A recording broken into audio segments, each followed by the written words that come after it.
Hello everyone, welcome to CredR and with me today I have the Royal Enfield Interceptor 650.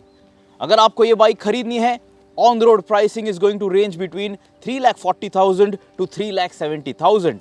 This, as you know, is the twin cylinder Royal Enfield motorcycle on sale here in the Indian market.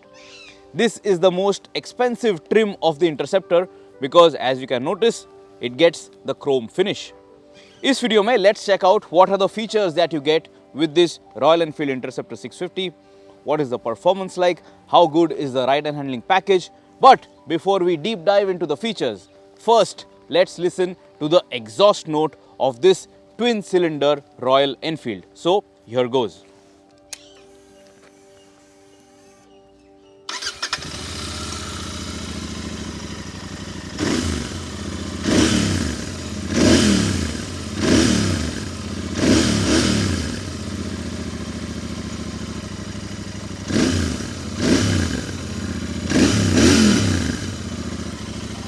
Very pleasing and I really like it.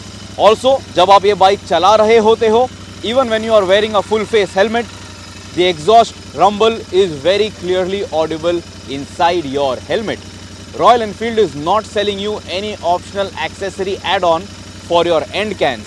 So this is what you get, and although they are large and bulky, you are going to have to live with this package. Now let's talk about the design and features of this Interceptor 650.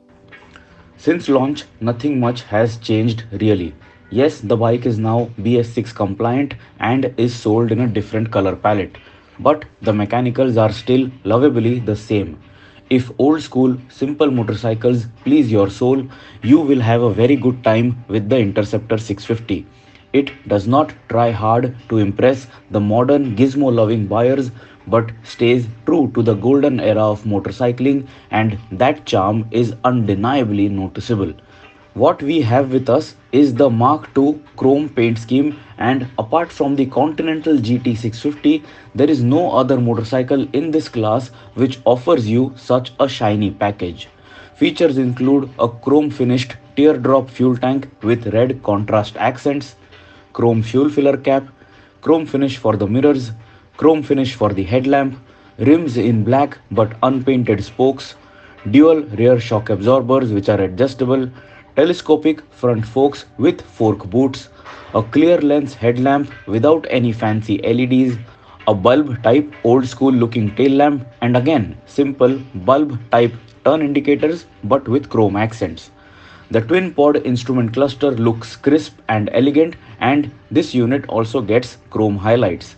It houses a small digital display which shows you information such as trip data and fuel level information. That's it. Even now, the Interceptor 650 does not get the Bluetooth tripper module, neither does it get distance to empty or mileage information.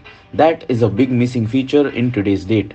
Branding on the motorcycle is subtle, and overall this is a gorgeous looking motorcycle you can buy. Switchgear quality is acceptable too. This time the bike is running on Seat tires and not Pirellis. The single piece seat is soft, in fact it is too soft to be comfortable on long distance touring.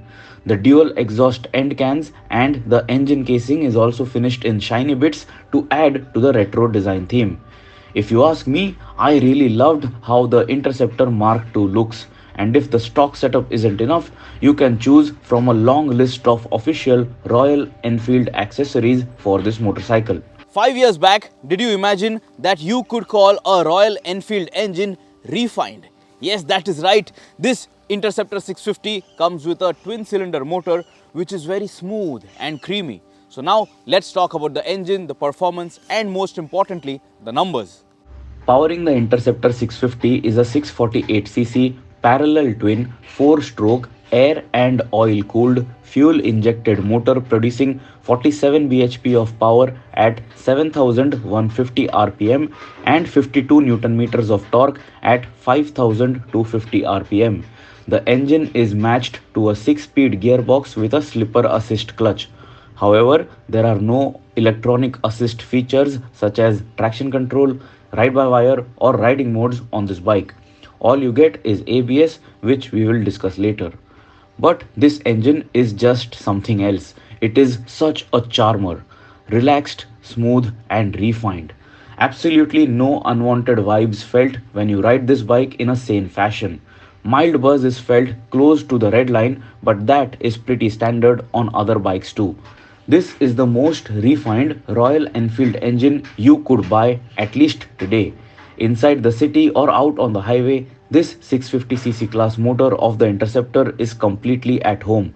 Power and torque delivery lower down in the rev range allows you to stay in a higher gear and does not demand too many gear shifts from you. Even out on the highway for quick overtakes, you can simply whack the throttle and there is enough go to meet the minimalistic show. You have to try this bike out to believe it, really.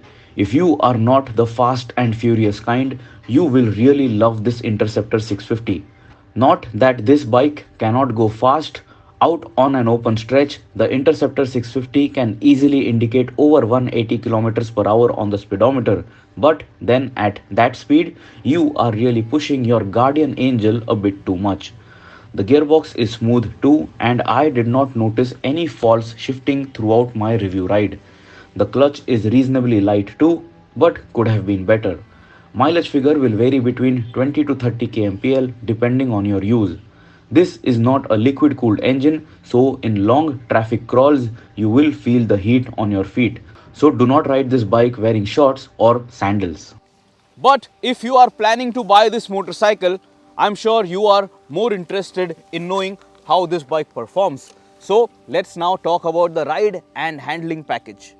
The Interceptor 650 weighs 202 kilograms without fuel, has a seat height of 804 millimeters, which is accessible too, 13.7 liters of fuel tank capacity for your long rides, and a ground clearance of 174 millimeters to explore nature. In terms of dimensions, the bike looks beautiful for sure, but it is heavy. To place it on a main stand, you will need to be strong. Also, to push it around, it will take effort. While the rider's triangle is upright and comfortable for all-day riding, the foot peg positioning for the rider is a little odd as the pegs will interfere with your feet when moving the bike. Otherwise, this is a good bike to be on. It rides on 41 mm front telescopic forks which are non-adjustable with 110 mm of travel, and rear shock absorbers have 88 mm of travel. The bike rides on 18-inch spoked wheels with tube type tires and a single disc brake at the front and back, assisted with dual channel ABS. Once you understand the weight of this bike, this old school motorcycle will paste a wide grin on your face. It is effortless in the sense that you do not have to try hard to ride the bike. You can easily enjoy the healthy wave of torque and perform commuting duties or go for a weekend spin. The chassis of this motorcycle is good enough so that you can tip the bike into corners with confidence, but the suspension tune is not up to the mark. On undulated roads, especially at high speed, the bike feels unsettled. We are hoping for a set of front upside down forks and better rear suspension to make the rider feel more confident, but I think we are asking a bit too much. Yes, you can ride this motorcycle all day long, but it can be much more comfortable with a better seat and a better suspension tune. Braking performance is acceptable as per modern classic standards, but now people have started looking at more tech integration, which as a result enhances safety. The dual channel ABS works well and stopping power is predictable once you understand this bike. The tube type Seat tire combination though is something that we did not appreciate. In just 4 days of shooting and reviewing this bike, this motorcycle was punctured twice. And to fix a bike puncture thanks to non-tubeless tires is a criminal waste of time in today's date. The Seat tire grip is reasonable for most part, but for high speed cornering, it lacks giving you confidence. Also, when you are aggressively riding this bike, say for example when you are downshifting hard, you will notice that even with a slipper assist clutch, the rear wheel does lack traction and locks up for a split second. Comfort on this bike is a mixed bag, but then comfort is a subjective topic as well. If you are looking for a verdict, let me tell you that I am waiting for the Interceptor 650 to get alloy wheels and tubeless tires. and as soon as that happens, I am writing a check. So guys, that is pretty much it. That is all that you need to know about this Interceptor 650.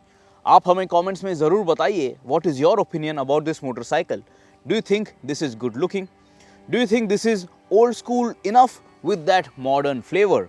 Will you spend your hard earned money and bring this bike home? If you have any other queries, do ask us in the comments below. We will try our best to help you out. Till next time, subscribe to the CredR channel.